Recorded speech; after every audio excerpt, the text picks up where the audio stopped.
Che ruolo hai in Les Troyens? Nelle Troyens c'è io il ruolo di Didone, la regina, quindi una donna regale assolutamente, però con le sue debolezze umane da donna anche, pur essendo regina lei comunque è umana, in tutti i sensi. Il nome del ruolo è Enea in italiano. Il tipo del ruolo è tipo di un uomo, è un eroe non come me, ma un eroe tipico dell'opera, della lirica. È un personaggio attuale?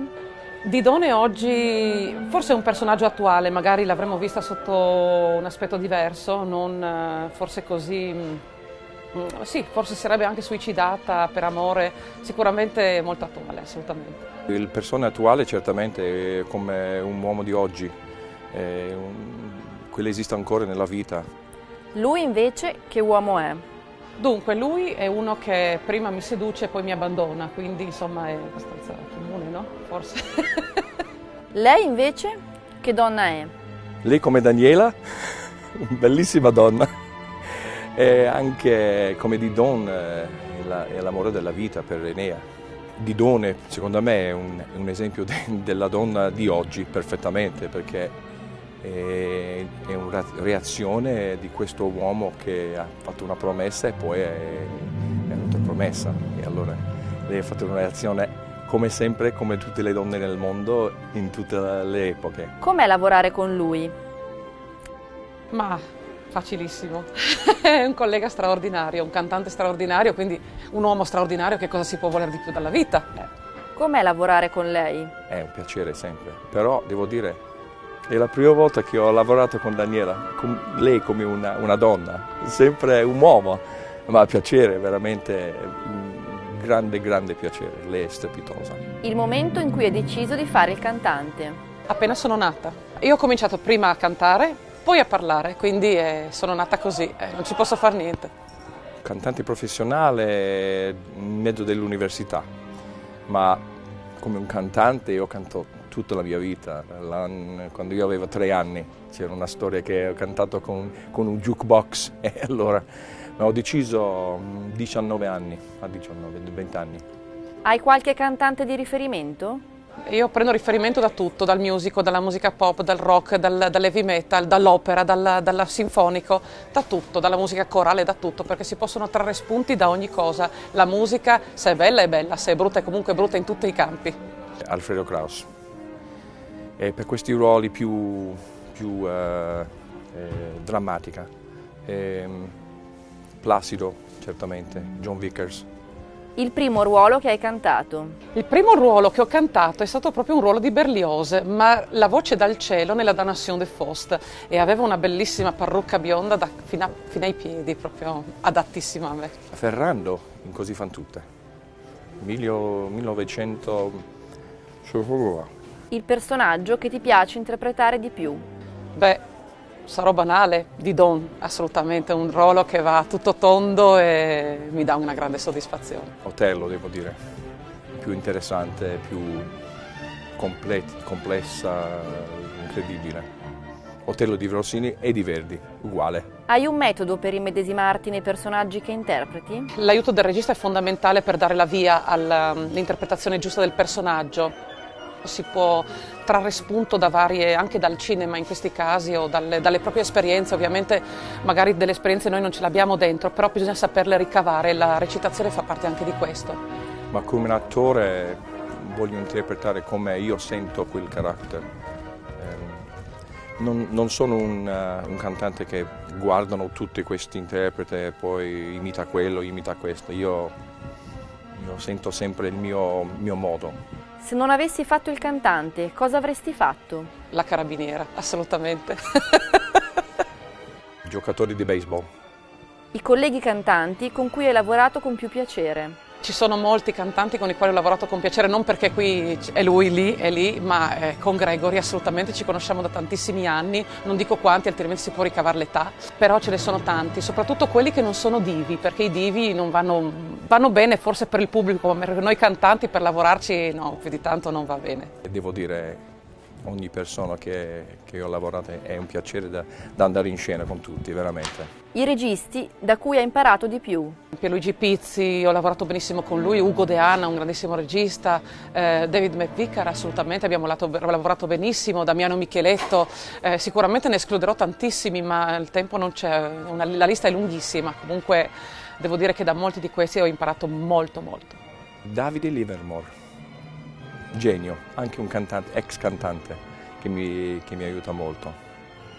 Quanto tempo ci impieghi a imparare una parte? Di solito ci vuole 2 settimane, per metterla poi in voce ci vuole il tempo, ma per imparare la memoria diciamo 2 settimane è fatta. Normalmente da imparare non memorizzato, 2 settimane. La parte che proprio non voleva entrarti in mente? Baba la turca di Stravinsky, del Rex Progress di Stravinsky.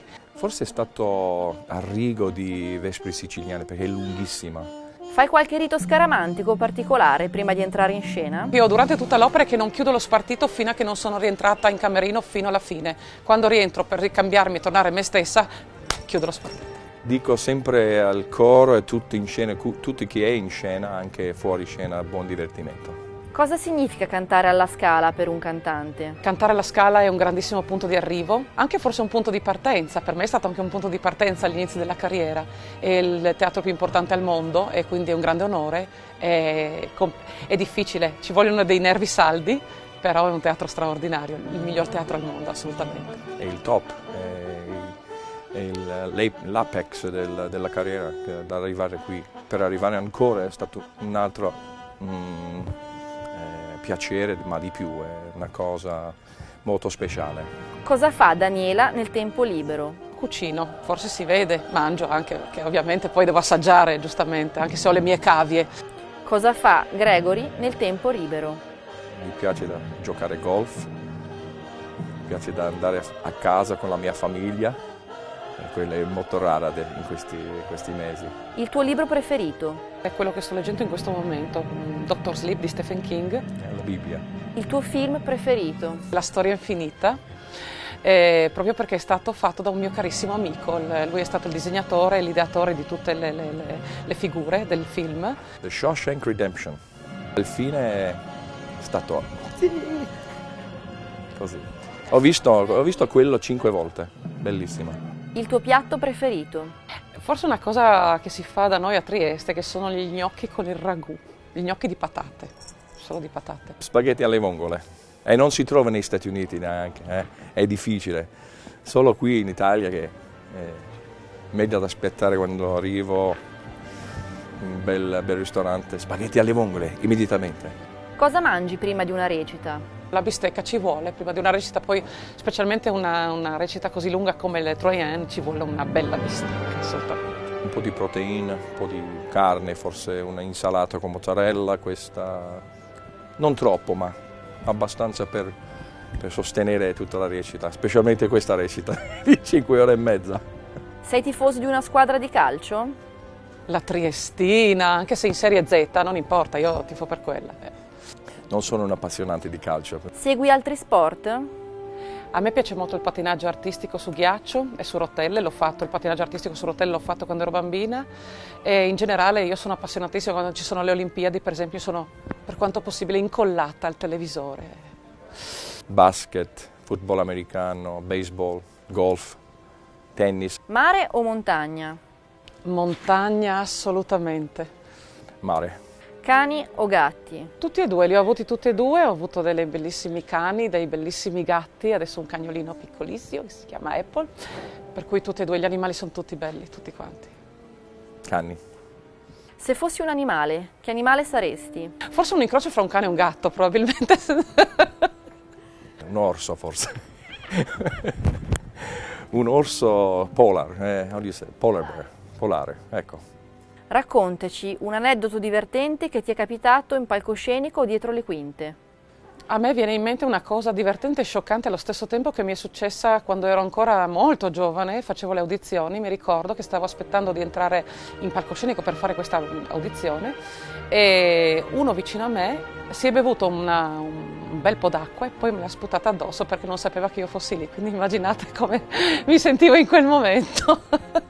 Per esempio l'ultima recita io e Dani ha preso qualcosa da bere. Ma che cos'è questa? Veramente non so cos'è, devo continuare. Sei presente su Facebook e Twitter. Che importanza hanno per il tuo lavoro i social media? Per me hanno molta importanza, io sono su Facebook, su Twitter, ovviamente c'è una pagina privata, una pagina pubblica, ma ormai si mescolano, per cui ho tanti amici dappertutto, quindi ormai è diventato un mix e sono molto importanti assolutamente per la pubblicità, spesso e volentieri anche è difficile gestirli, ma io cerco di farlo al meglio. Per me è divertente, non è una cosa di pubblicità. Facebook io faccio messaggi ai colleghi e vedo che fa loro. C'è un club americano di tenori anche, che noi siamo tutti in un club per parlare sempre. L'opera che non hai mai cantato e che vorresti cantare? Sansone Dalila, cerco un tenore. Forse è un po' troppo tardi, ma Werther era un sogno, adesso non so, forse è passato. Con chi dei grandi del passato avresti voluto duettare? Beh, sicuramente Placido Domingo. All'inizio della mia carriera ho cantato con tutti i grandi cantanti, perché io ho fatto comprimario nel primo 6 o 7 anni della mia carriera. Per esempio con Pavarotti, con Domingo, con Kraus, con Freni, con Ghiaurov, tutti di quell'epoca ho cantato, è stata una grande esperienza e ho imparato molto da loro anche. Che musica ascolti? Adesso io vi sorprenderò perché io ascolto anche heavy metal, a me piace molto perché mi dà la carica, mi piace la musica pop, la musica operistica l'ascolto ma per lavoro perché se no altrimenti non è rilassante, quindi pop e heavy metal assolutamente. Mi piace jazz molto, e la musica degli anni 70 e 80 e adesso con la mia figlia tutta questa Selena Gomez, Pharrell Williams, Happy, tutta questa musica di oggi. Daniela nel futuro. Spero di potermi godere la vecchiaia, tutto qua, visto il mondo di oggi, spero di poter essere tranquilla in vecchiaia. Gregory nel futuro. Un buon padre speriamo, un buon marito speriamo e forse un direttore d'orchestra dopo questo è finito vediamo. Saluta Gregory. Ciao Enea, però stavolta rimani, non andare via, che poi tu mi dici vado a Roma e poi ti trovo in pizzeria, scusa. Saluta Daniela. Ciao carissima.